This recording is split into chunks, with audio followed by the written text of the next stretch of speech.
Binabantayang low pressure area, bagamat nanatiling low pressure area ito sa aking tropical cyclone sector, tinawag na ito ni Pag-asa bilang tropical depression na si Kiko. Inaasang lalabas na ito ng Philippine Area of Responsibility ngayong araw. Malawakang ulan pa rin nakataas sa ilang bahagi pa rin ng Northern Luzon, kabilang na ang Metro Manila, Southern Luzon at Visayas. Bunsod pa rin ang hatak nito sa monsoon trap at yung hatak sa habaga. At northwesterlies nagdulot ng pagtagal ng monsoon trap ng low pressure area o si Kiko sa pagdala ng ulan sa buong bahagi ng Luzon.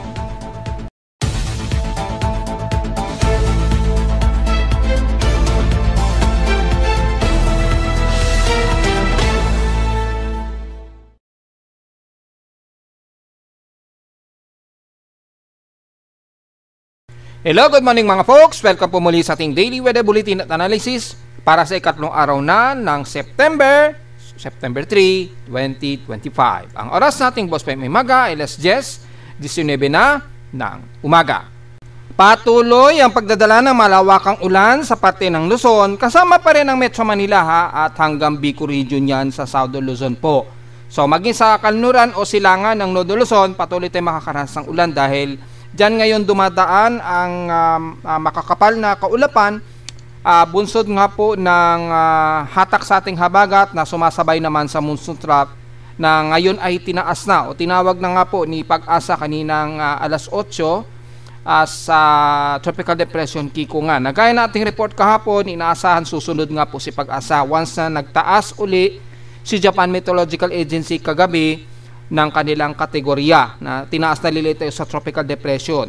So inasahan na talaga natin susunod na po yan si Pag-asa. At dahil nga po dyan, nagdulot nga po ng mga pag-ulan kaninang madaling araw dito sa Metro Manila, kasabay ng malawakang pagkulog at pagkidlat sa karagatan ng silangan ng Northern Luzon hanggang Southern Luzon.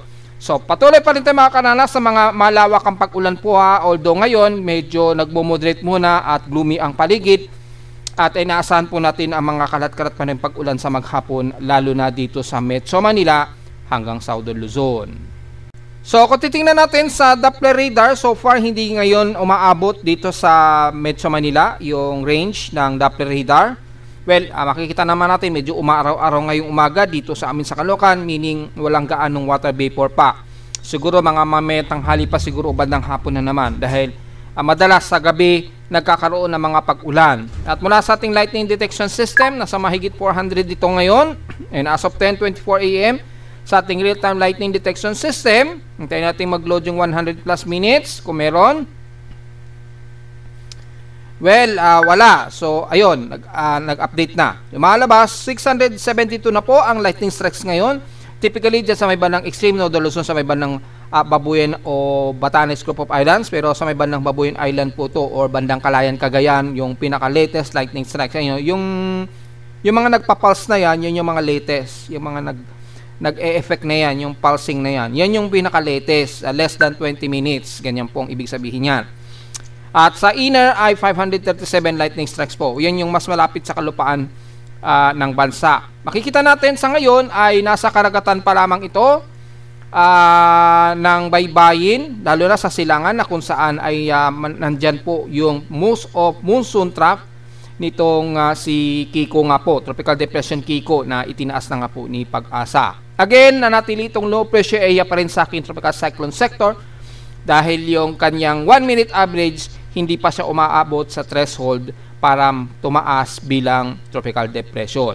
Since nauuna ang 10-minute average o 10-minute average natin dito sa Southeast Asia, lalo na sa Pilipinas at Japan, usually nauuna ang 10-minute average kumpara sa pinaka 1-minute average.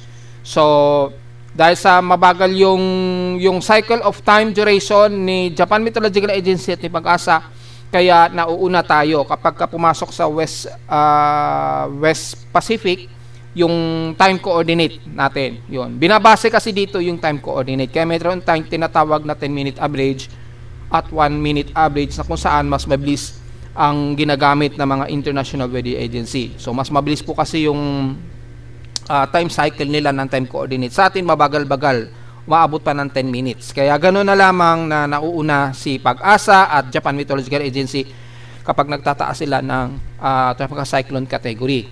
Yun po ang pinaka-context kung bakit gano'n nangyayari. At makikita natin sa lightning detection system uli yung bunsod nga po ng malawakang kaulapan dito. Ayan, yung monsoon trough nito kasabay ng nahahatak sa habagat. Mapapansin niyo na halos natiling na sa mababa ang elevation ng kaulapan dito sa extreme North Luzon. Hindi siya umaangat ng husto. Well, may tinatawag nga po kasi tayong northwesterly surface wind flow na umiiral. Yan yung parang tinatawag na autumn winds. Autumn winds po ang tawag. Nagagaling dito sa may bandang hilagang kanluran, ang China. Yan. Hindi po ito yung northwesterly surface wind flow pa lamang po ito. Hindi pa ito northeasterly surface wind flow. Ito yung tuyo at medyo warmer na hangin na nanggagaling sa itaas. Medyo warmer pa siya, hindi pa ganun kalamig. Nagkakaroon lamang ng medyo warmer dito sa pagitan na yan dahil pagka ganitong month kasi ay ang northern hemisphere usually nagiging tagtuyo sa kanila. Yung parang summer na rin, opposite ng summer. At taglagas naman yon tinatawag natin sa atin. So dahil taglagas ay usually drier, warmer air ang dumadaloy dyan sa may bandang northern hemisphere na nanggagaling sa kanluran, bandang hilagang kanluran nga po dito sa may bandang China. Wala pa sa Siberia, malayo pa yung jet stream ng malamig na hangin na manggagaling po sa Siberia. Yun yung northeasterly surface wind flow. Malinaw yan mga folks ha. So ang tinatawag ko po dito ay northwesterly surface wind flow. Yan yung tinatawag, tinuturing ko tong, kasi wala akong naririnig sa mga meteorologists na tinatawag na northwesterly surface wind flow. Pero mapapansin natin tuwing September, ang galaw ng hangin, may nanggagaling na hangin sa itaas sa papagkamalan tuloy itong hamihan ng ibang mga weather bloggers. Pero hindi pa po yan hanging hamihan dahil ay nanggagaling pa yan sa may bandang northwest ng China, hindi pa sa Siberia. At dahil nga po sa nanggagaling sa may bandang China, mapapansin nyo po, medyo tuyo po ang bahagi na ito ng Eastern China, pagitan ng Taiwan. Yan. So, nagkakaroon ng warmer jet stream ng hangin dyan at mapapansin nyo po, yung kaulapan dito sa may bandang North Luzon, medyo nababaliko siya. Kasi nga po, mayroong sumasalubong sa kanya na hangin dito. Yan. May sumasalubong sa kanya na hangin sa kanya. So, medyo nababaluktot ito ngayon. Umiiwas ngayon yung makapal na kaulapan nito kasabay ng low pressure area, kaya ang lakas tuloy ng vertical wind shear sa kanya at horizontal wind dito sa may bandang kanluran niya. Kaya mapapansin niyo sa satellite imagery, baluktot, halos baluktot na baluktot yung circulation ni Kiko. Kaya nagkakaroon ng salubungan dito o yung parang frontal system dito sa pagitan nito sa bandang extreme North Luzon. Medyo magulo nga lang yung daloy ng hangin mula sa hilagang kanluran, kaya medyo distorted yung monsoon trough dito at nanggagaling din mula sa pinakasentro ni Kiko ngayon. Ayan, at tumatagal tuloy yung pananatili ng monsoon trough kasabay ng hatak sa ating southwest monsoon dito sa timog kanluran. Ayun, makikita nyo po yung daloy ng kaulapan nito na bumabalandra ngayon sa buong North Luzon hanggang South Luzon. So kitang-kita po yan mga folks. So mamaya tatalakayin natin yung significance ng forecast na mamayang konti. So dito muna tayo sa ating thunderstorm advisory na nakataas sa Visayas area, care of Pag-asa. Well, nakataas ang 1 to 2 hour po yung effectivity o yung persisting ng forecast nito sa halos buong Visayas pa rin ito. Mula Iloilo, ayan, hanggang Eastern Samar. Yan. Pero mostly Iloilo, Antique, yan, mostly Iloilo, Antique. Tapos kasama na ang Palawan. So ang Mimaropa kasama na, Occidental Mindoro, yan, hanggang Antique po ang naka-area. So usually bandang kanluran yung naka-indicate dito. Well, medyo meron na rin sa may pa rin sa Eastern Samar po. Pero dito at least medyo nagiging moderate na po yung paligid dito dahil medyo mataas na nga po yung elevation, yung location ni Kiko o low pressure area na C95W. Nasa masyadong extreme node Luzon na po yung location niya, kaya hindi nagaano o hindi na masyado nagpapang-abot sa may bandang Eastern Visayas yung monsoon trap nitong low pressure area na to. Usually dito na yun sa may bandang Luzon. So damay pa rin dito sa Metro Manila na magkakaroon pa rin ng malawakang pag-ulan po. Yan, yun ang malinaw po, at kasabay ang NCR. So kasama na ang Greater Manila niyan hanggang Bulacan, Rizal, Laguna at Cavite yan. And then sa extreme node Luzon, syempre ang Ilocos at Cagayan ay nakataas pa rin. Sa ating current conditions, overcast, gloomy, mahangin. Well, as expected naman po natin dahil sa habagat. Yan. At partly cloudy yung umiiral, at yung southwest monsoon o hangin na nararamdaman sa amin sa Caloocan, pumapalo pa ng 35 to 40 kilometers per hour. Malakas ngayon yung bugso ng hangin dahil sa habagat. Yan.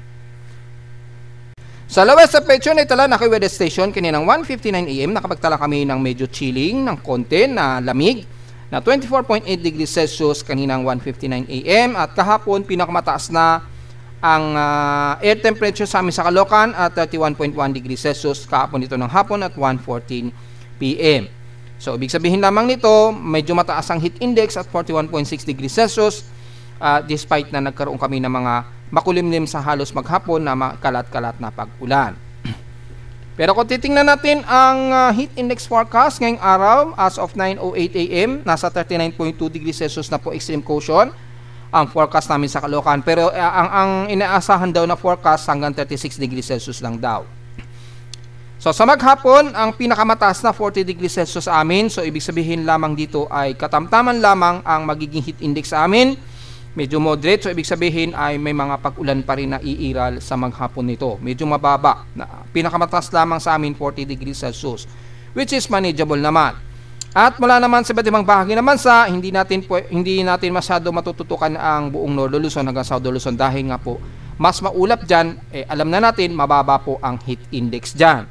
Diretso agad tayo sa may bandang Central Visayas na kung saan medyo mataas pa ang heat index na ngayon dyan. Dahil nagmo-moderate na po, yan, 41 degrees Celsius, so 42 degrees Celsius po ang heat index sa kanila, at papalo pa ng hanggang 42 degrees Celsius ngayong 11 o'clock ng umaga. So medyo mas nagiging katamtaman at magiging mas maalinsangan at hot humid na sa inyo dyan sa Central Visayas. Pero patuloy pa rin kayo mga makakaranas na mga maulap na himpapurin sa maghapon at kalat-kalat na pag-ulan. Double check natin sa may bandang oras ng Eastern Samar, ay makikita natin napaka-init ng kanilang temperatura.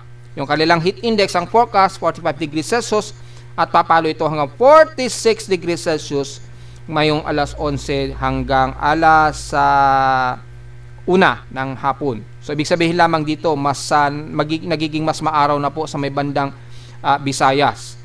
Yan, lalo na sa may bandang Eastern Visayas. Pero nakataas pa rin ang forecast sa inyo ng mga isolated cases of rain showers and localized thunderstorms. Sa Mindanao naman, at least medyo okay dito, pero mababa ang kanilang heat index. So ibig sabihin, overcast and gloomy pa rin sa may bandang Davao region.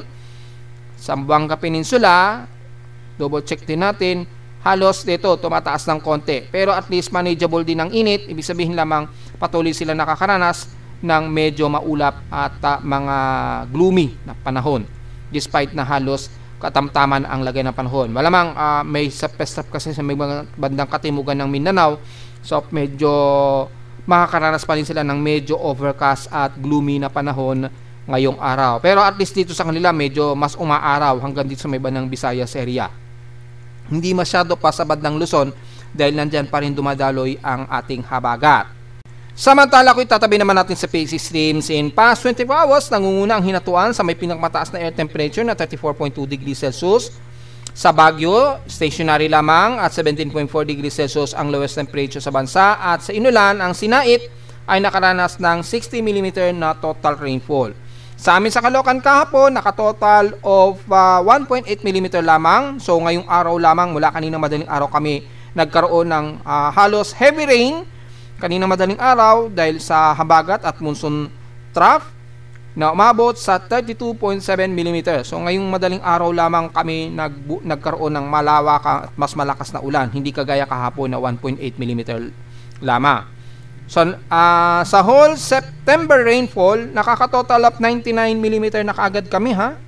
Mabilis, halos magwa 100 mm na kaagad. So, tuloy-tuloy kasi ang naging pag-ulan sa amin sa Caloocan. Yan, September rainfall, 99 mm agad, halos magwa 100 mm na kaagad.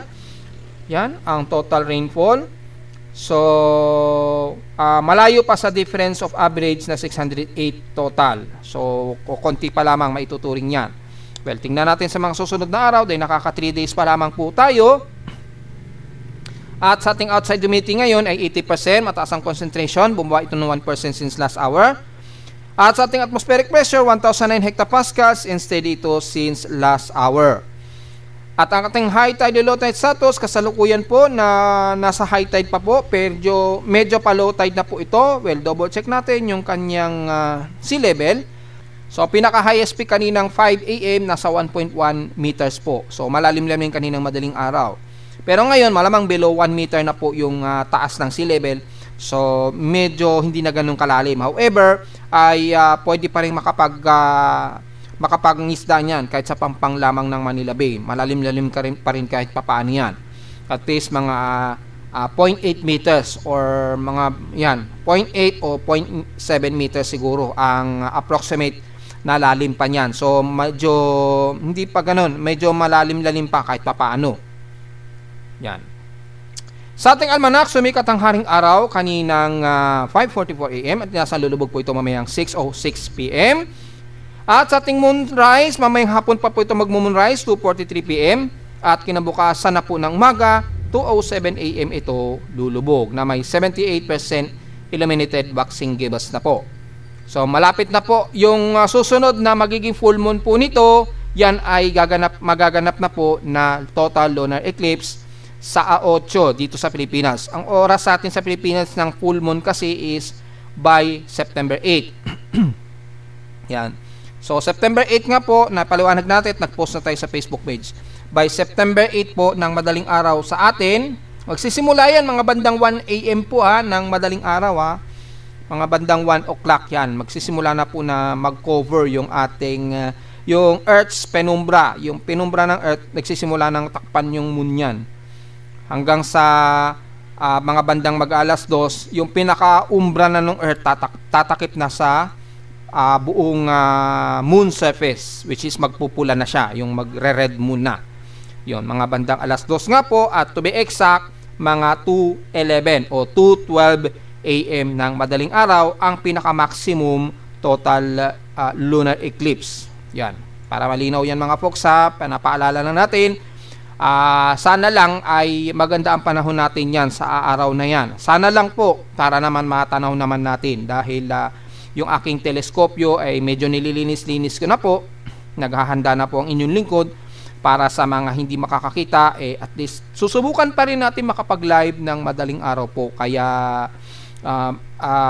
medyo abang-abang na lamang sa ating Facebook page ay susubukan natin na mag-live po kasi malamang may mga magla-live din na mga ewan ko kung saang ibang bansa yun na peke na akala mo totoong live stream yun pero hindi pala totoo kasi hindi siya real time. Kasi mapapansin nyo naman po kung talagang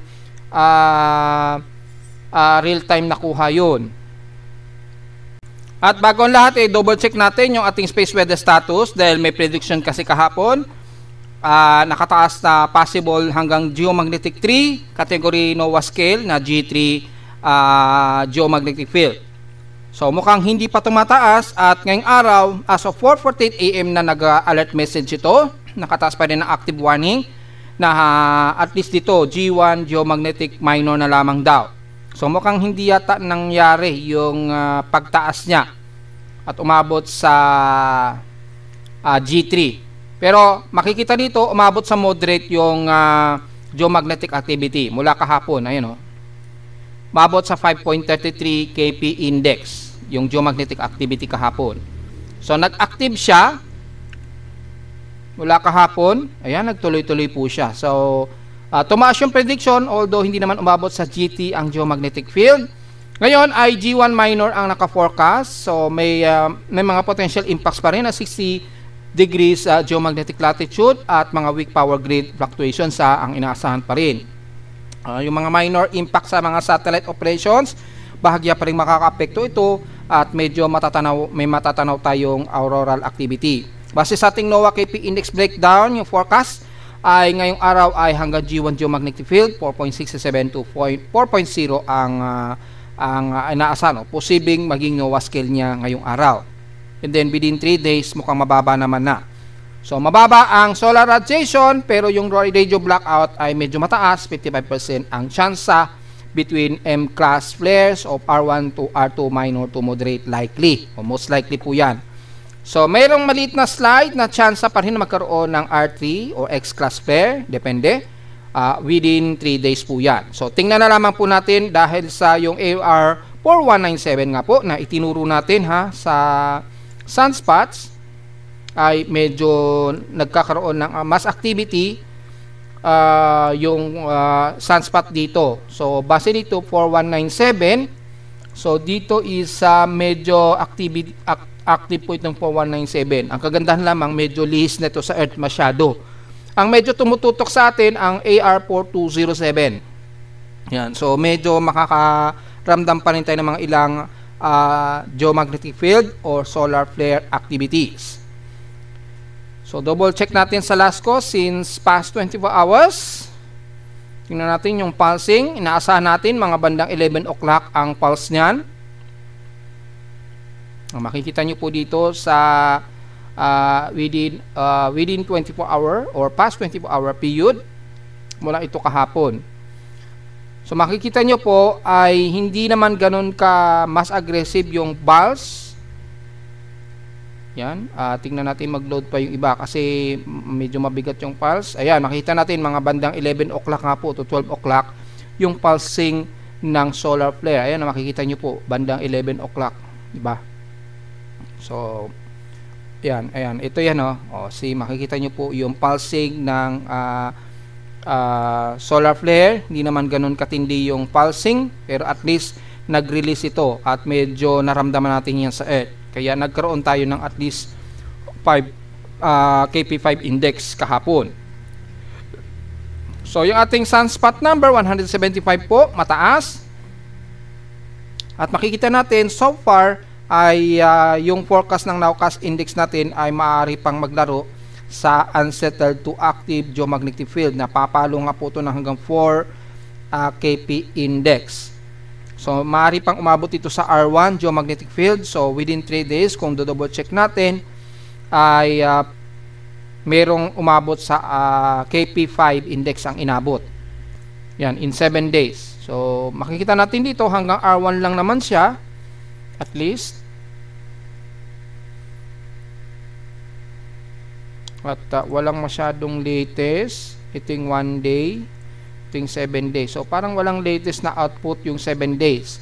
Well, pero makikita naman po dito na at least hanggang R1 to R2 lamang ang inabot ng ating geomagnetic KP index field. So makikita natin ang GOS solar photon flux, medyo kalmado na po. Pero patuloy tayo makakaramdam pa rin ng active geomagnetic field. Kaya medyo distorted ang ating magnetosphere ngayon. Yan, pumapalo. Pinakamataas yung GOS 165 nanotesla. Mataas yan Medyo malakas yung impact. Yan. So dahil po dyan ay medyo mataas ang ating total electron content. Pero sa may bandang Mid-Pacific, medyo minor to moderate lamang sa Pilipinas. Pero medyo mararamdaman natin yan. At yung aurora, ayan mga bandang kagabi, mga bandang maghahating gabi siya. Yan, lumiwanag ng husto. Ayan So sa bandang Antarctica ito, sa Northern Hemisphere hindi naman ganoon kataas. Bandang Southern Hemisphere po ito tumaas. Ayun, dito sa Northern Hemisphere bandang ayan, Northern Polar po, pataas yung auroral activity. So makita po yan mula po kagabi yan hanggang kaninang madaling araw. At makikita po natin yung propagation ng solar plasma. At rest na po tayo. So makikita natin nakatawid na po yung burst At pinakita nga po natin between September 2 ay merong nag-arrive sa atin na solar flare. Ayun, tumama, ang taas ng plasma, kaya bigla siyang pitik sa 700 km/s and then bigla rin itong humina. Yun. So ngayon ay mahina na po yung D-radium absorption natin kahit paano, 10 MHz lamang. Pero manatiliting poor ang ating band, high HF conditions, between 80 to 40 meters sa umaga at 10 to 12 meters naman sa gabi. So hindi naman ganon significant na malakas ang impact, kaya lang ay mataas pa rin ang warning nito na umabot nga po kahapon sa G2 to G3 geomagnetic field, kaya medyo naging maingat pa rin at medyo binabantayan pa rin ng ating mga space weather specialists. So sa ating local weather outlook para ngayong Miyerkules at Huwebes, patuloy tayong magiging maulap, kagaya kahapon pa rin. Asahan pa rin ang mga pagkulog at pagkilat sa hapon o sa gabi na may 100% chance of rain. Bukas ng Huwebes, maulap din ang ating maghapon, kapareho lamang halos ngayong araw at nung isang araw o kahapon, pero ang chance ng pag-ulan 94%. So mostly mga bandang hapon pa rin yan, gabi o madaling araw. Highest and lowest temperature expected maglalaro 29 to 30 degrees Celsius. And lowest temperature expected ay nasa 25 to 26 degrees Celsius. At sa ating local weather advisory, bagamat late na to, dahil 3 o'clock AM ang huling report nito, ngayong umaga lamang ito itinaas sa Tropical Depression Kiko. So kaninang madaling araw, itong si Kiko na naunay ay low pressure area pa lamang, ay namataan sa layong 1,190 km east northeast na po ng Isim Nodo Luzon. Well, kahapon nga po pinost na natin yan, more than 1,000 km na nga po. Mga 1,200 pa nga yung huling record natin kagabi nung nag-post po tayo. So malayong-malayo na po ito sa extreme Luzon at safe na po tayo sa magiging banta nitong si Kiko kahit na maging tropical depression pa yan. Ang magiging worry lang natin yung mahahatak sa habagat nito at yung pagkakurba ng monsoon trap ni Kiko, kaya umaabot pa rin sa Luzon yung buntot nito at yung kasabay ng daloy ng habagat, kaya patuloy pa rin tayo makakaranas ng malawakang ulan, moderate to heavy rain shower pa rin kagaya kaninang madaling araw. So yun lamang po, yung cyclonic effect ni Kiko ay hindi na po natin mararamdaman yan sa bansa, lalo na sa Northern Luzon area. So wala na tayong masyadong concern dito kay Kiko. Siguro pag nag-post ako sa Facebook page ay magiging last synopsis ko na lamang na report yan maya-mayang konti itong si Kiko. Well, tingnan po natin kasi ako inaantay ko lang maka-exit ng PAR ang anumang low pressure area o bagyo bago natin i-post ang huling synopsis. So diretso agad sa ating ginagamit na satellite imaging mula sa Himawari GMA Rainbow. Makikita po natin dito yung pagbalandra pa rin ng monsoon trap nitong si Kiko na tinawag na nga po ni Pag-asa. At makikita natin naman yung habagat na nanggagaling sa timog kanluran pa rin ng southwestern Luzon. Nagpapaulan pa rin dito sa kanlurang bahagi nga po ng Mimaropa at ilang bahagi nga po ng South Luzon, west portions ng Zambales at ilang bahagi nga po sa bandang Ilocos region. Ayan, makikita po natin. Pero at least dito medyo manipis na siya. Hindi kagaya sa may bandang silangan, mataas pa rin ang concentration ng water vapor dito sa may bandang silangan. Habang lumalayo ng husto itong si Kiko ay sabay naman ng medyo dumidistansya na po yung mas makapal na kaulapan na to sa silangan ng Northern Luzon. At dahil nga po dyan, patuloy pa rin makakalanas ng malawakang o kalat-kalat na pag-ulan ang Batanes, Copop Island, kabilang na ang Babuyan Islands, ng bahagi ng Cagayan region at Ilocos region. Yan, mga medyo maulap pa rin ang paligid ninyo dyan. Asahan pa rin naman kalat-kalat na pag-ulan na may pagkilat at pagulog pa rin na naasahan sa maghapon maging dyan sa bahagi nga po ng Cagayan Valley hanggang dyan sa may bandang Benguet, La Union, Pangasinan, sa may bandang Kaluran at Zambales. So hanggang Olongapo na po yan at hanggang Bataan dahil sa patuloy na pag-iral ng ating southwest monsoon o habagat na sumasabay sa extension ng monsoon trough ni Kiko. At dahil po dyan ay makikita natin ang mga kalat-kalat na pag-ulan pa rin. Although mas numinipis na po ito dahil mas malayo na po ang distansya ng low pressure area o ni Kiko, ay makikita pa rin natin na very overcast and gloomy pa rin ang pagliligid. Kung titingnan natin ng heavy rain potential, makikita natin halos ang mga may heavy rain na lamang na buhos ay bandang Babuyan Islands at ilan-ilan dito sa may bandang baybay ng Cagayan Valley. Lalo na sa may bandang baybayin po ng Tugigaraw at bandang Isabela. Sa baybayin na po yan, nasa silangan. Dito naman sa may bandang Mountain Province ng Ifugao, pababa na yan ng central ng Tarlac, ay at least partly cloudy to mostly cloudy pa rin, pero at least medyo umaraw-araw na po dyan. Medyo may pagsikat na po ng araw ang umiiral dyan. At mula sa may bandang Tarlac, pababa ng Pampanga, hanggang kasama na ang Nueva Ecija sa Cabiao, pababa na yan ng bandang Arayat, hanggang Bulacan ay magiging overcast and gloomy pa rin ang aasahan natin. And then the rest po ng Calabarzon area, magiging overcast and gloomy rin tayo at asahan pa rin ang kalat-kalat na pag-ulan hanggang sa Southern Luzon, mula dyan sa may bahagi nga po ng Bicol Region, mula Camarines Norte hanggang Camarines Sur po yan. Bagamat sa ngayon, medyo moderate ang paligid niyo dyan, pero overcast and gloomy pa rin ang paligid, maging sa Catanduanes. So hindi pa rin mawawala ang mga kalat-kalat na pag-ulan na may pagkilat at pagkulog sa maghapon. Ganon din sa buong Mimaropa na kasalukuyang nakakaranas ng moderate to heavy rain showers sa ilang bahagi ng Coron, Palawan, El Nido, hanggang dyan sa may bandang paligid ng Basmuaga at bandang San Vicente. Asahan din ang unti-unting mga light to moderate showers to some heavy rain cluster sa Puerto Princesa and the rest ng dulo ng Batarasa at Balaba. Mula naman sa bahagi nga ng South Luzon, mula Marinduque hanggang Romblon na po yan at Masbate, overcast at maulap din ang panahon, may kalat-kalat pa na pag-ulan na may pakilat at pagkulog, hanggang dito nga po sa may bandang Eastern Visayas, na medyo nakakaranas pa rin kayo ng maulap na yung papurin at kalat-kalat na mga pag-ulan na may pagkilat at pagkulog, lalo na dyan sa may bandang Borongan, Eastern Samar, pababa ng Gian, Eastern Samar. Well, ang Leyte at hanggang central ng Cebu, bagamat medyo katamtaman ang panahon, maya-maya magiging maulap na naman at intermittent na naman ang gloomy na panahon at magiging kalat-kalat na mga pag-ulan at may pagkilat at pagkulog. Kasama na ang Bohol, hanggang dyan na yan sa may bandang Siquijor at the rest ng Negros Region, bagamat medyo katamtaman ang lagay ng panahon, asahan pa rin ang mga isolated rain showers and localized thunderstorms sa buong Negros Region. Since wala masyadong kaulapan na umiiral ngayon dyan sa buong Negros Region, pero pagtawid ng Iloilo o mula Guimaras, magiging maulap ang himpapawin, medyo umaraw-araw din kahit papano. Hindi mawawala ang mga kalat-kalat na pag-ulan na may pagkilat at pagkulog sa maghapon, lalo na dyan sa may bandang boundary ng Aklan, dulo na Aklan, hanggang Malay o Barwaga. Medyo nagkakaroon kayo ng mga ilang light to moderate showers dyan, maging sa may bandang Antique. So, puro isolated rain showers.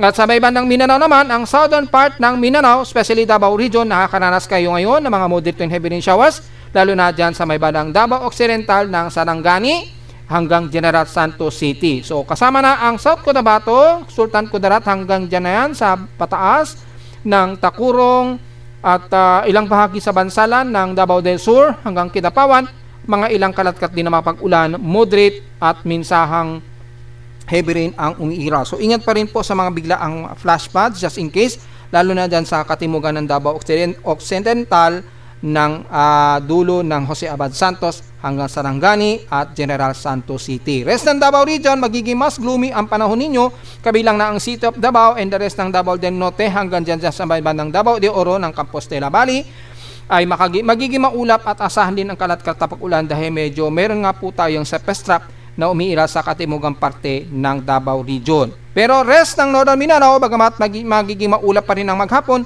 at least dito nagmo-moderate, maya-maya magiging kalat-kalat o mga isolated rain showers and localized thunderstorms ang iiral sa buong Northern Mindanao, mula dyan sa may bandang Iligan, Cagayan de Oro, Misamis Oriental hanggang Surigao del Norte. Sa Zamboanga Peninsula, bagamat medyo katamtaman, medyo mas nagiging maaraw sa inyo, pero overcast and gloomy ang naka-forecast at may mga isolated din na mga kalat-kalat na mga pag-ulan sa maghapon, naging sa gabi o madaling araw. The rest ng eastern ng Mindanao, mula Surigao del Sur o rest ng Caraga hanggang dyan sa buong Bislig, pababa na yan ng bandang Boston, Baganga hanggang Caraga, maulap ang impapawin at asahan din ng mga surface trap rainfall ng mga ilang moderate and heavy rain shower cluster na iiral sa maghapon. So magdala na lamang ng payong mga folks at sa nabanggit natin sa katimugang parte ng General Santos at Sarangani ay ingat naman sa biglaang pagbaha. Huwag naman sana magkaroon ng mga pagguho ng lupa. So medyo at least sa buong bansa, mga around 45% na medyo gloomy na lamang ang paligid. Kalat-kalat namang ang scattered na magiging pag-ulan nito, at least dahil sa unti-unting paglayo na nga po ng low pressure area o ng tropical depression na itinaas ni Pag-asa at GMA bilang Kiko. Yan. Nagre-retain lamang siya dahil nga po yung northwesterlies dito ay naghihinder sa galaw ng trough dito sa bandang Northern Luzon. So naghihinder siya, kaya yung galaw ng trough dito sa may pagitan na ito ng bandang Batanes rather, ay makikita ninyo medyo natutulak ng medyo may high pressure area dito sa itaas. Yan, sumasabay ng high pressure area dahil hot dry nga po yung hangin na nanggagaling sa hilagang kanluran. Yan, yung hangin dito medyo tumataas na po yung high pressure area dito. So mapapansin niyo nagkakaroon na ng ilang high pressure area dyan, at yung daloy ng hot warm na hangin mula sa northwesterlies medyo naghihinder na dito sa kaulapan na mag-stay dito sa buong Northern Luzon. Kaya dito sa bandang Northern Luzon nga po, kasama ang Metro Manila at South Luzon, medyo makakaranas pa rin tayo ng mga kalat-kalat na pag-ulan. However, sa ating rainfall and mean sea level pressure as of September 3 nga po, ngayong umaga ay naka-indicate nga po from 8 o'clock to 2 o'clock PM po ito ng maghapon, ay makita natin ang extreme Northern Luzon lamang nakakaranas pa rin ng mga moderate to heavy rain showers, kalat-kalat po, at kanlurang bahagi nga po ng Luzon hanggang Southern Luzon. Mapapansin natin ngayong umaga, medyo moderate muna ang bandang kalagitnaan ng Central Luzon, bandang Central Luzon, kasama ang Metro Manila, ilang parte ng Bicol Region. Kasi yung boundary po ng monsoon trough dito, unti-unti medyo lumalayo na. Kasi yung lokasyon ni Kiko, masyado na talaga siyang malayo. So dahan-dahan medyo lumalayo, nagse-separate yung distansya na makapal na kaulapan dito sa may bandang silangan ng Northern Luzon hanggang Southern Luzon. So medyo good news ng konti, and the rest ng bandang Visayas at Mindanao medyo katamtaman, pero sa southern part nga ng Mindanao, especially Davao Region, makakaranas pa rin kayo ng mga moderate and heavy rain showers dahil may surface trap po na umiilad dyan sa may bandang katimugang baybayin ng Davao Region. Ngayon, bandang alas 2 ng hapon, ayan, kung titingnan po natin ay magiging maulan na naman ang kalurang parte ng Luzon, especially dito sa may bandang Mimaropa, kasama na ang extreme Northern Luzon, Central Luzon, mga mostly light to some moderate to some heavy rain showers kasi kalat-kalat po, very cluster po ang magiging pag-ulan natin mamayang hapon, kabilang na ang Metro Manila hanggang Bicol Region. So importante maghanda po ng payong anytime mamayang hapon dahil magiging maulan na naman ang ating hapon. Mga bandang alas 3 nga po ito hanggang alas 8 ng gabi. Yung forecast nito, ayun September 3, 2 o'clock PM onwards yan. So hanggang 8 PM po yung forecast nito. At habang itong si Kiko, malayo na siya, halos exit na ito ng PAR, pero magiging maulan pa rin tayo dahil nga po sa patuloy na pagdaloy pa rin ng habagat sa timog kanluran. Magiging light to some moderate din ang iira silang bahagi ng Bicol Region at eastern and western portions sa Visayas. So handa pa rin ang payong mamaya. At sa Mindanao, kasama na ang buong Sorsogon, Barm at Zamboanga Peninsula. So medyo magiging maulan din, mga ilang light to moderate and some heavy ang iirat pa rin sa may bandang kaluran ng Mindanao. Especially dyan sa may bandang Zamboanga Peninsula nga po, hanggang Northern Mindanao na po. So medyo magiging scattered po ang pag-ulan din sa bandang Davao Region. Mga ilang light to some moderate heavy rain showers ang madalas at minsan ang heavy rain showers. So ganon din ang iiral sa buong bahagi ng Northern Luzon. Na cluster po ang magiging heavy rain showers kasama na ang Metro Manila. So medyo handa na lamang po sa magiging bigla ang buhos ng ulan. May kasamang mga localized thunderstorms po yan dahil meron tayong northwesterlies surface wind flow dito na magdudulot po yan ng mga localized thunderstorms. Pagsapit naman babayang gabi, mga 8 o'clock PM onwards, hanggang alas 2 ng madaling araw na po yan, ay patuloy daw tayo makakaranas ng mga kalat-kalat na mga moderate to some heavy rain showers, lalo na sa extreme Northern Luzon, ng buong Northern Luzon hanggang Central Luzon. So mukhang magiging maulan po ang hating maghapon at gabi, basid na lang dito. At hindi ligtas ang Metro Manila sa makakaranas ng mga ilang light to moderate at some heavy rain showers. Bandang Palawan, medyo light to moderate pa rin na naka-indicate. Ganon din sa may bandang Visayas, lalo sa kanluran ng Negros Region, medyo mga light to moderate and some heavy rain showers. At sa Mindanao naman, mga ilang moderate to heavy rain showers ang iiral naman sa Davao Region and the rest ng Caraga, kabilang na ang eastern portions ng Mindanao, mamayang gabi na po yan. So mukhang magiging gloomy at maulan pa rin ang ating maghapon hanggang gabi. Importante po ang payong at medyo alisto sa mga posibleng pagbaha. kung sakaling mag-heavy rain, lalo na sa extreme Northern Luzon at bandang Mindanao. Para malinaw yan mga folks. So, diretso agad tayo sa ating ginagamit na computer-generated tropical cyclone sector. Ay naasahan nga po natin ngayong maghapon ay naasahan lalabas na ito ng Philippine Area of Responsibility itong si Tropical Depression Kiko na itinas nga po ni Pag-asa, pero nanatiling low pressure area pa rin sa aking tropical cyclone sector. Base sa kanyang 10-minute average kasi dito ay nasa 33 km per hour pa lamang ito at bugsong umabot ng 43 km per hour. So, under low pressure area pa lamang ito. Maging sa kanyang 1-minute average na 37 km per hour at bugsong 48 km per hour. Central air pressure nito, 104 hectopascals as of 11:15 AM ngayong umaga. Kaya nanatili pa rin invest o low pressure area ang binabantay nating si Kiko, which is 8 o'clock, dineklara ng Hapon ni Pag-asa ito as tropical depression na si Kiko. Ang layo nito mula sa Itbayat, Batanes as of 11:15 AM, ang reference point natin, Itbayat, Batanes. At mula sa pinakasentro nito, halos nasa pinaka-boundary nito ng Philippine Area of Responsibility, nasa layong 1,189.47 km east-northeast nito ng Itbayat, Batanes na. So, palabas na ito ng Philippine Area of Responsibility anumang oras ngayon, maghapon. So, yan po ang layo niya. I-update na lamang natin niya sa Facebook page maya-mayang konti. At makikita natin ay dahil sa puro pahilaga lamang ang kilos nitong si Kiko, naging mababa ang tsansa na nagkaroon ng significant impact. So, ang laki ng naging changes ng forecast niya, di ba? Nauna itong C94W, mayroon pang nagsabi is mali daw yung report ko dahil pahilaga naman daw pala ang kilos nung unang report ko, pero hindi nila alam ang ni-report ko noon ay C94W na nalusaw po siya nung nakarang araw dito sa may bandang southwest ng Guam. Bigla na lang siyang nalusaw, inalis na aking tropical cyclone sector. At ang natira na lamang ay C95W. So, hindi na subaybayan yun ng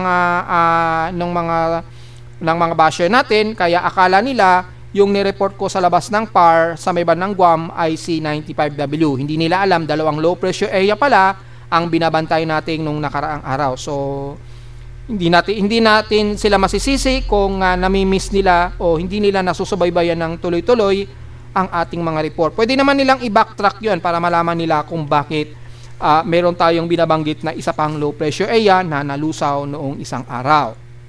So again, natira nga po si 95W at nagbago po o ilang beses po nagbago yung forecast niya na supposed to be lalapit nga po sa may bandang Northern Luzon.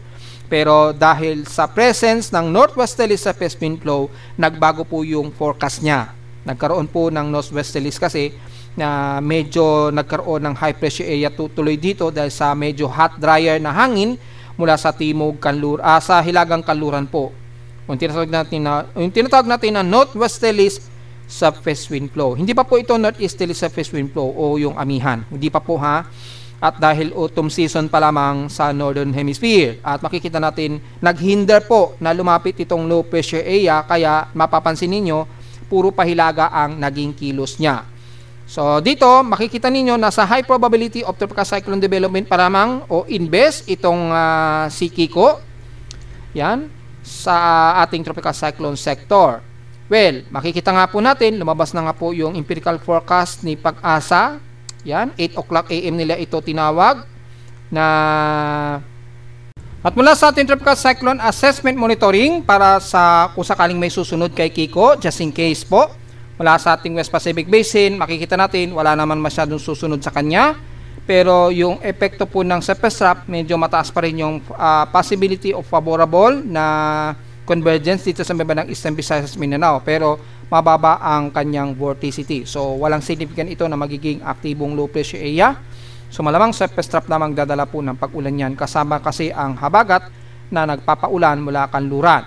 So, wala tayong nakikitaan na susunod dito.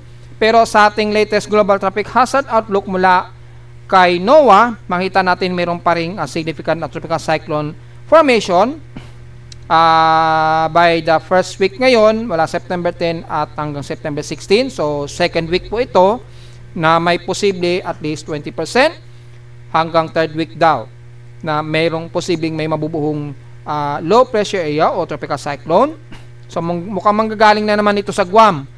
Base sa pinapakita na trajectory, mukhang manggagaling na naman ito sa may bandang Caroline Island or bandang Guam itong mga bagong tropical cyclone formation probability nito. Mga second week po ito hanggang third week. So medyo babantayan natin. So mukhang this week mukhang wala tayong inaasahan na tropical cyclone na mabubuo after ni Kiko siguro. Base dito second week mukhang meron tayong mamamataan na bagong low pressure area. Well, tingnan po natin. Sa ngayon, wala pa tayong significant na namamataan sa West Pacific Basin at mula sa ating global spectral model, ito yung si Kiko, exit ito ng ating par ngayong araw.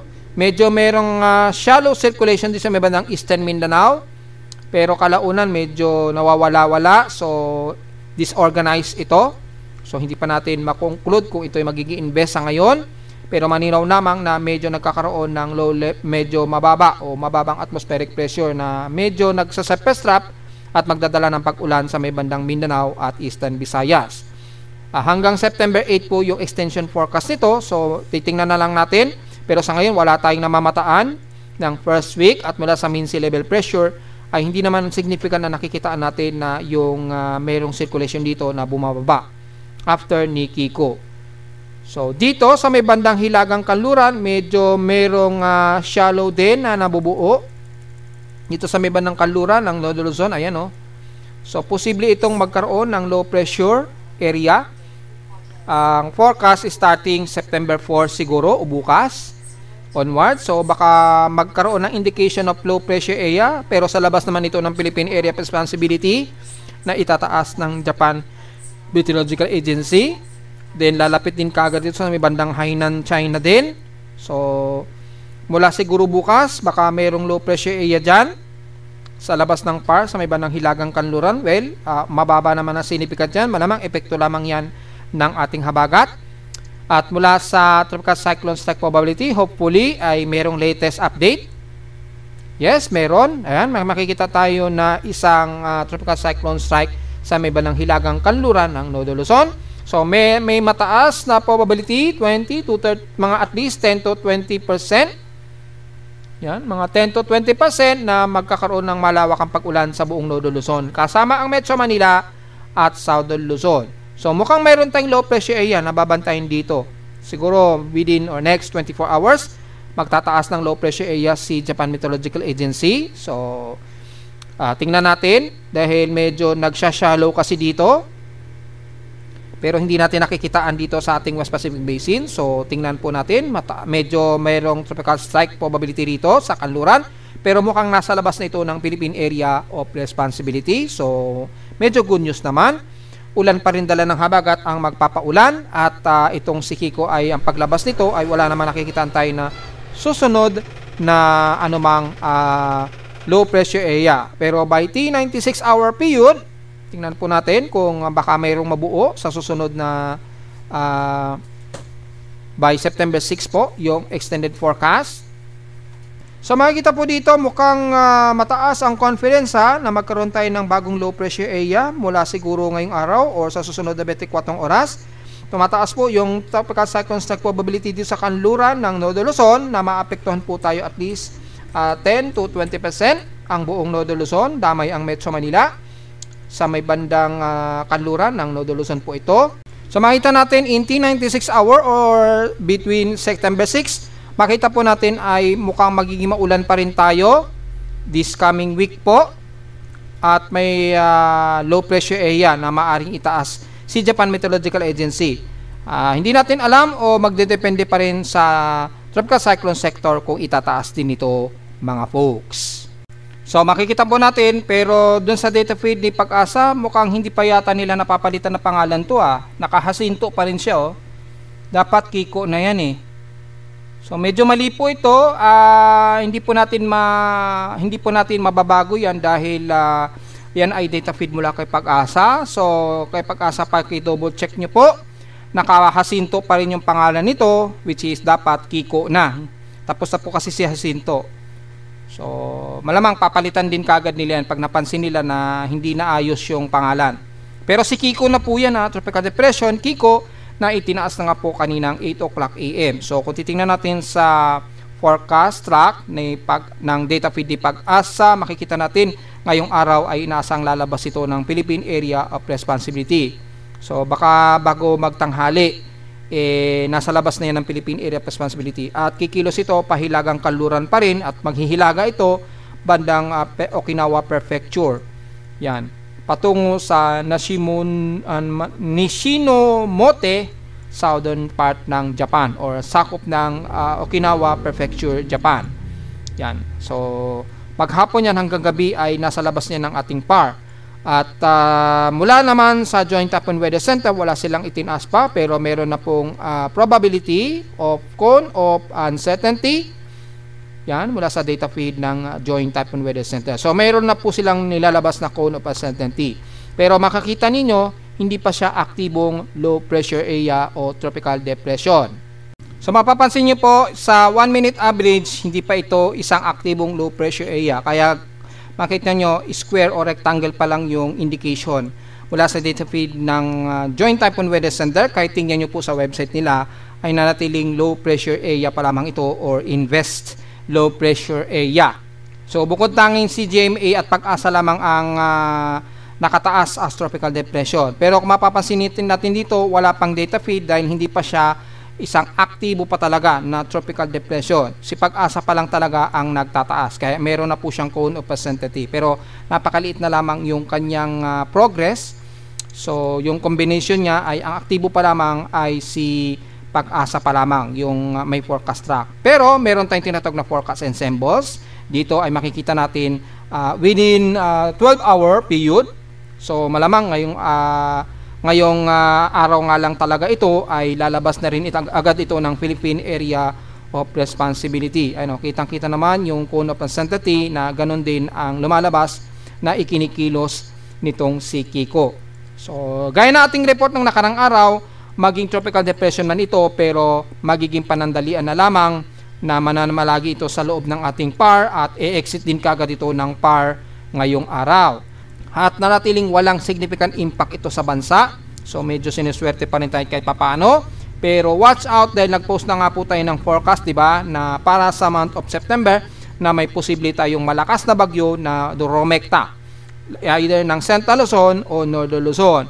Maaring merong isa na magbibicol region. So at least mga 40 to 45% ang tsansa. Pero at least may idea na kayo kung sakaling meron tayong susunod na babantayang panibagong aktibong low pressure area or posibleng malakas na bagyo na rektang tatama ng Luzon. So mataas yung confidence ng forecast base na lamang doon sa ating report.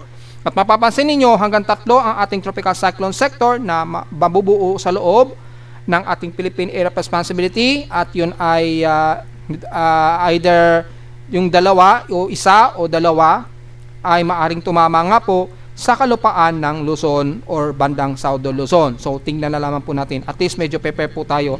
Tropical Cyclone Forecast Prediction pa lamang po yan. So maaring hindi po mangyari yung pinapakita natin na forecast sa ating Facebook page.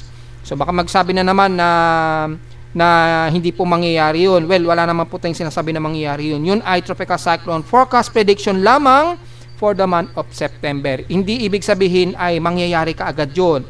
Yan lamang ay maaring prediction base sa mga historical tropical cyclone development for the month of September. Since ang kinunan natin yon is 1946 hanggang year 2000. So yun po ang pinagbasehan natin. At puro neutral ang sea surface temperature.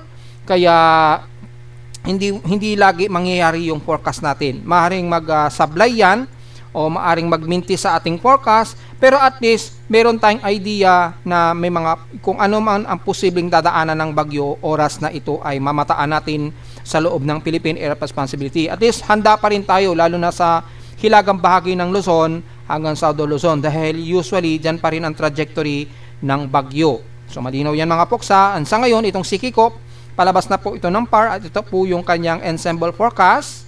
So hindi natin masyado concern.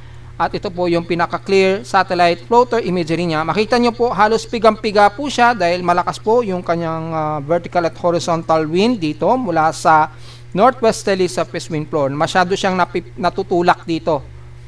Masyadong napupush pa silangan ang sirkulasyon nitong si Kiko. Kaya ganyan na lamang hitsura niya. Para siyang napipiga Para siyang napipiga ng pison, parang ganun ang nangyayari sa kanya. Malakas po kasi yung pinaka shift ng warm air dito or may developing high pressure area, kaya napipiga siya. So, yun po ang pinaka-analysis at sa Spaghetti-O models natin ng Tropical Cyclone Intensity Forecast na gawa ng inyong lingkod. Ang estimated forecast nito ay ngayong araw ay inaasahang aabot pa daw ito. Posible pa rin itong umabot sa tropical storm, pero 50-50 po ang chance niyan. Pero mostly ay tropical depression lang ang aasahang aabutin lamang ni Kiko. So, sa loob o sa susunod na 24 oras. So, hanggang tropical depression lang ang ipinapakita dito. Pero may 50-50 chance na po umabot ito ng tropical storm category. Base rito, so naglalaro siya sa 60.7 km per hour at 61.6 km per hour. So, alanganin na may pagkakataon na posible pa siyang umabot sa tropical storm category. Yan. So, malamang itataas siya ni Japan Meteorological Agency as tropical storm siguro paglabas na ng PAR yan. Within 1.5 days. Sa loob ng mahigit 24-hour period yan or within 48-hour period po yan base dito sa ating tropical cyclone intensity forecast. So, yun po, malinaw yan mga folks ha. Sa ating tropical cyclone sector, nanatili pa rin siyang low pressure area, pero kahit Japan Meteorological Agency, dahil sinusunod po yung 10-minute average, ay tinawag na nga nila itong tropical depression na si Kiko, na ika-11 na po na bagyo ngayong taon.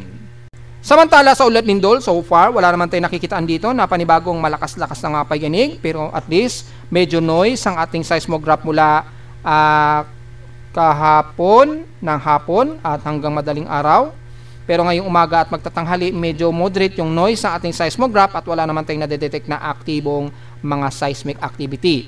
However, mula sa data feed ni PBOX, marami-rami na kagad ang mga pagyinig at mayroong isang magnitude 4 na naitala sa Northwestern General MacArthur, Eastern Samar na may lalim na epicentral depth of 25 km. Naganap ito kaninang 3:20 AM. So, meron siyang isang aftershocks sa General MacArthur. So, malamang intensity 1 o intensity 2 ang naramdaman ng mga taga Eastern Samar. So, hopefully, walang nagkaroon ng cracking sa inyo dyan mula kaninang madaling araw, and after nyan, wala naman sumunod, pero marami-rami na kaagad ang mga naitalang mga minor earthquakes. Ang dami na kaagad. So, mukhang marami-rami na kaagad ang pasok ng pagyayanig ngayong month of September, ha?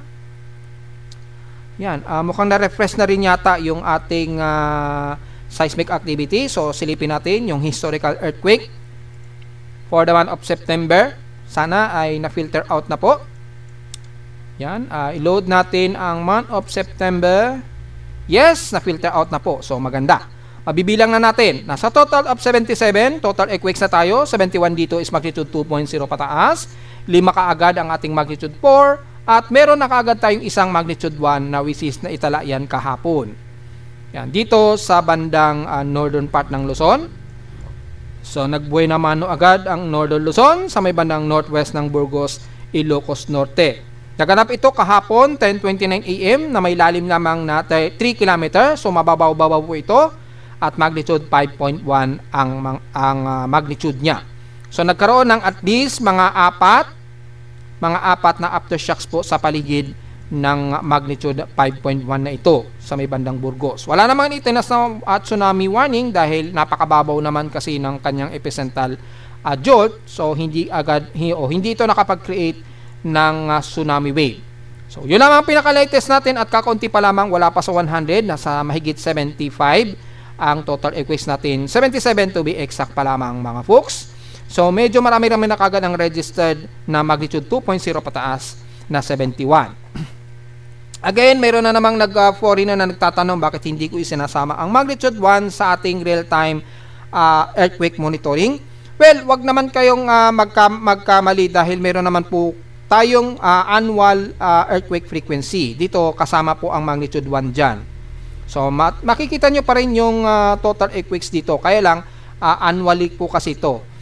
So, hindi natin isinasama yung magnitude 1 dahil may itinuturing ko nga po kasi yan na isang natural or man-made earthquake lamang. Kaya, ang starting point lamang natin na magnitude 2.0 lamang onwards. Hindi natin sinasama yung magnitude 1 sa ngayon. Kaya, yung mga historical earthquake lang natin na dito medyo sinasama natin ang magnitude 1. Pero dito wala rin. Yung annual earthquake frequency lang natin nakasama ang magnitude 1 dito. So dito sa mga historical ko ay wala. Hindi ko po isinasama yung magnitude 1. Kasi masyadong insignificant para sa akin na isama yung magnitude 1. Ang importante kasi sa akin, yung mismong yanig talaga na gawa ng lindol, ang mas mahalaga na nakikita ko between magnitude 2.0 pataas. Kaya po, makikita niyo sa legend ay starting point natin is magnitude 2.0. Kaya wag po tayong magtaka ha kung bakit iba yung bilang ko sa bilang ninyo. Kasi sa inyo, kasama ang magnitude 1 po dyan. So, isubtract nyo na lamang po at doon nyo po malalaman ang total ng magnitude 1 sa aking annual at real-time seismic records. So, kukunti pa lamang, so wala tayong magiging komento dito sa ating historical earthquake for the month of September, mga folks. At narito naman ating 3-day weather forecast para sa araw ng Miyerkules, September 3, 2025.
At hanggang dito na lang po ating daily weather bulletin at analysis para sa ikatlong araw ng September 2025. Huwag mong kalimutan na mag-like, share, subscribe po sa ating YouTube channel. Visit lamang anytime sa ating website na www.pimoweather.com para sa iba pang detalye nyo sumalaman na hindi natin isama ngayong tanghali na sa ating report. Well, asahan lang natin, magkakaroon pa rin ng mga kalat-kalat pag ulan sa maghapon ha. At nakita nyo naman yung forecast. I-double check na lamang sa aking webpage para sa gusto pa rin mag-subaybay yung ating mga weather pattern na pabago-bago. At visit lamang sa ating website sa gusto malaman pa rin ng dynamic events mula sa aking reading na aking aparato sa Caloocan at sa data feeds mula sa iba't ibang weather agencies. Maraming salamat po mga folks, mag-iingat pong lahat at magandang araw po sa ating lahat.